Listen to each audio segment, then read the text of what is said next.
Mawkyrwat MLA Ranington L. Tongkhar on Friday inspected the 19-kilometer Photjaud-Nongnam road which was constructed under the PMGSY scheme. Speaking to media persons during the inspection, Tongkhar informed that after getting confirmation that the contractor has abandoned the construction work, he has taken the issue seriously by meeting the PWD minister, requesting him to re-tender the road. He also said that he was eager to see that the construction of the road should be completed so that all 6 villages in Nongnam area will be connected with roads so as to uplift the livelihood of the people residing in those areas.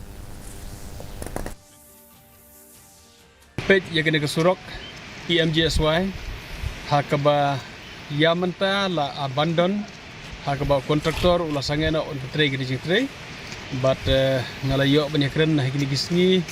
ya minister bari pek ya ka tenat piludi road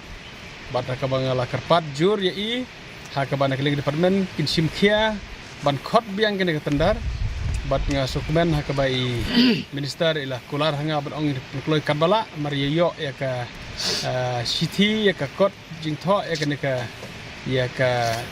kot yang try jaka ya ka baki menjur ban sya ban tre biang resurok. The program on the Viksit Bharat Sankalp Yatra was